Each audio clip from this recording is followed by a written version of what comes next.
The hunger to succeed has brought many men and women to their knees, to a place of vulnerability. This ranges from the hunger to take over Europe, bringing Adolf Hitler to his knees figuratively as the Nazis lost World War II, to the hunger to please one's boss, bring Monica Lewinsky to her knees literally as she pleasured President Clinton. Now, I may not be a raging German Führer, nor have I ever performed oral sex on the President of the United States, yet. Let's all hope this Hillary campaign works out. But I, too, have been brought to my knees in my greatest moment of vulnerability based on my hunger to succeed. In my short life, there haven't been many opportunities for me to succeed. Look at me. Since puberty hit, I've had more hair on my chest than on my hairline. So when my school advertised auditions for a Mr. STEM competition, a satirical male beauty pageant, a hunger to win swept over me like never before. With this body, which I consider the mix between your typical Jewish grandfather and a light post, tall, skinny, and slightly bent over up top, no one could stop me. There were multiple portions to prepare for in this Mr. STEM competition. First, for the talent portion, the decision was easy. I wanted to sing a song. I felt as though I'd been preparing 8 nights a year my entire life to finally sing in public. I'm talking, of course, about the song sung ceremoniously during the lighting of the menorah at Hanukkah. Baruch atah Adonai, and so on and so forth. But I wouldn't sing that lovely song. Instead, I would sing a parody version of the hit song Let It Go from the Disney movie Frozen and alter the lyrics to relate to the ongoings of my school. To top it all off, I would be dressed naturally as the Disney princess Elsa from the movie. This literally entailed my mother purchasing me an extra large women's periwinkle dress and a tiara as 2 of my Hanukkah presents. If you're not Jewish, you can't appreciate how significant that is. We only get 8 gifts, and 2 of them were devoted to this $57 costume. If I'm doing my math correctly, and you can trust that I am because I'm Jewish, 1/4 of all the gifts I would receive that year were for this competition. There were also some runways in the competition, some fashion runways. It may look like I've been down a few fashion runways in my day, but honestly, the most fashion experience I have is sitting alone in my bedroom at night with some old Victoria's Secret magazines.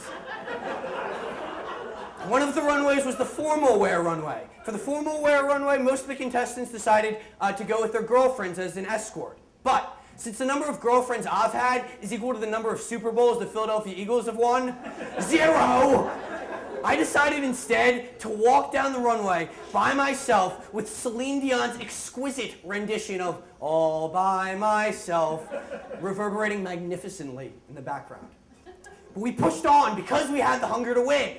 During the swimsuit runway, most of the contestants were very excited to show off their bodies to the women in the crowd. Admittedly, I was not excited. My chest had not seen the light of day in nearly 18 years, and my intention certainly was not to blind the audience with my paleness. But I needed to keep going. I had this hunger to win. I'd never felt anything like it before. I choreographed intricate dance moves for my performance, including violent hand gestures and moments when I would prance along the stage. Then came the day before the competition. It was my birthday. As an advertisement, the contestants were going on the school morning announcements for a question and answer session. I knew the questions ahead of time, so I stayed up the entire night before preparing answers that I thought were hysterical. My school principal thought otherwise.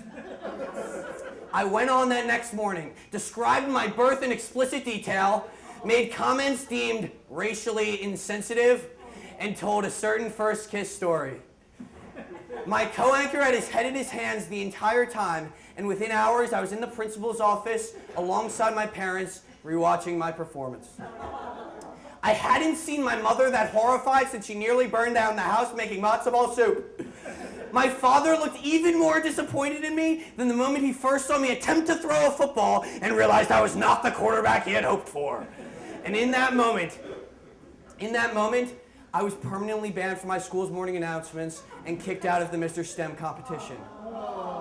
Not only did they kick me out of the competition, but they did everything they could to remove my existence from the event. They even reprinted 400 laminated programs with my name taken out. That's taxpayer dollars!